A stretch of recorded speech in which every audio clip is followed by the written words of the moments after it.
Welcome to the new video crypto coin today. We are diving into the fascinating world of rare British coins. Specifically, we'll explore the history, value, and unique details of one of the most remarkable coins from the mid-20th century, the 1956 Elizabeth II One Shilling. At first glance, this small silver-colored coin might not seem extraordinary, but for collectors, it represents a beautiful blend of history, royal heritage, and rarity. Some examples of this coin have sold for astonishing prices, making it one of the most expensive shilling coins in the reign of Queen Elizabeth II. In this video, we'll cover the historical background of the coin, the minting details, varieties that make some examples so rare, how to identify valuable pieces, and of course, the record prices that have been achieved in auctions. To understand a 1956 Elizabeth II One Shilling, we need to travel back in time to the mid-1950s. Queen Elizabeth II had only recently taken the throne in 1952 following the death of her father, King George VI. By 1956, she was still a young monarch, and the United Kingdom was going through a period of major transition after World War II. Britain was beginning to modernize, while still holding on to many of its traditional symbols, including its coinage system. The shilling itself had been a part of British currency for centuries, dating all the way back to Tudor times. By the 20th century, the shilling was worth 1/20th of a pound sterling, or 12 pence in the pre-decimal system. It was a very common coin used in everyday transactions. However, the 1956 shilling has a special place because it was minted during the very early years of Queen Elizabeth's reign, at a time when new coin designs were being introduced to feature her portrait. The design of a 1956 Elizabeth II One Shilling is both artistic and symbolic. On the obverse side, the front, you'll find the first definitive portrait of Queen Elizabeth II. This young, elegant portrait was created by Mary Gillick, a renowned sculptor.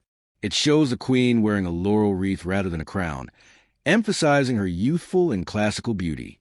This portrait became one of the most beloved images of Elizabeth II and was used on British coins throughout the 1950s and 1960s. On the reverse side, there were actually two different designs issued for the shilling in 1956. One type featured the English crest, which is a lion standing atop a crown, representing England.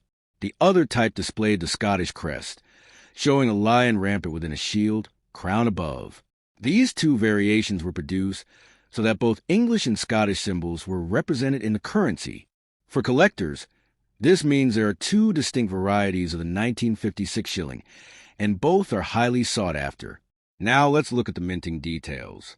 The 1956 One Shilling was struck in cupronickel, an alloy of copper and nickel, because silver was no longer being used for circulating British coins after 1947. While millions of shillings were struck in the 1950s, not all were carefully preserved. Many went into circulation, were handled daily, and lost their sharp details over time. What makes the 1956 issue more interesting is that it was produced in relatively lower quantities compared to other years of the 1950s.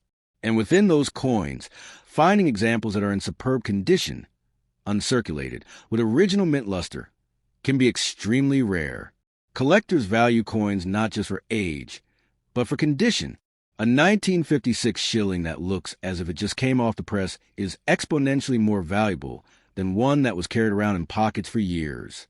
1956 Elizabeth II One Shilling so valuable? The answer lies in rarity combined with collector demand. The mid-1950s coins of Elizabeth II were struck in large numbers, but many did not survive in collectible condition. By the time people began to realize these coins could become valuable, countless examples had already been worn out or lost. Another key factor is the varieties. As mentioned earlier, there are two main designs, the English crest and the Scottish crest. For collectors who aim to build a complete set of shillings from Elizabeth II's reign, both varieties from 1956 are essential. Furthermore, there are sometimes subtle die variations, errors, or proof strikes that can drive the value even higher. The coin is also important because it represents the very early portrait of Queen Elizabeth II. Collectors worldwide love coins featuring her youthful image.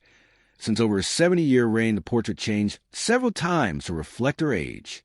The first portrait coins are considered especially historic and iconic. Now let's get to the exciting part, the value.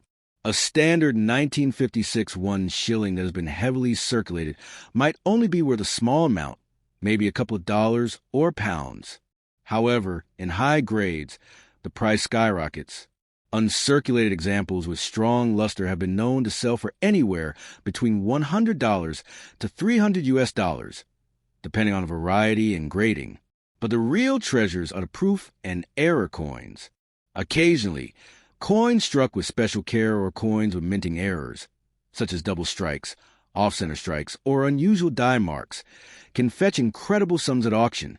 Rare 1956 proof strikes, which were not issued for general circulation, have been reported to sell for over $1,000 when in pristine condition. At major numismatic auctions, collectors fiercely compete for the best examples.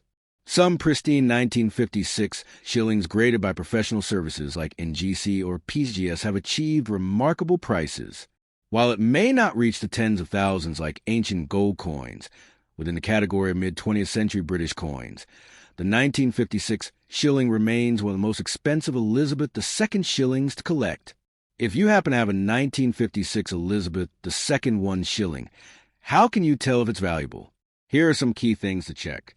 1. Condition, the most important factor. Coins graded uncirculated, MS-60 and above, are worth far more than circulated examples. Look for sharp details, no scratches, and original shine. 2. Variety. Determine if you have the English crest or the Scottish crest design. Both are collectible, but certain varieties may be rarer. 3. Mint errors. Look for anything unusual, double lettering, off-center images, or unusual shapes. These errors are highly prized. 4. Proof coins. If your coin has mirror-like surfaces and looks sharper than regular coins, it could be a proof. These are very rare.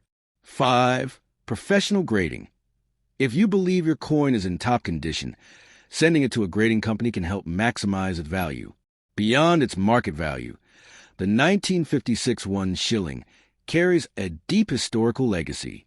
It represents the optimism of post-war Britain, the youth of a new queen, and the continuation of centuries of British coinage traditions.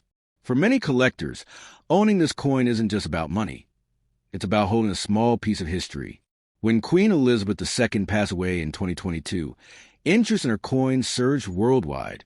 Collectors began revisiting the earliest coins of her reign, which has only increased demand for the 1956 shilling. The coin now stands as both a financial investment and a meaningful keepsake from a defining period in British history. So there you have it. The story of the 1956 Elizabeth II One Shilling, one of the most expensive and collectible coins from mid-20th century Britain.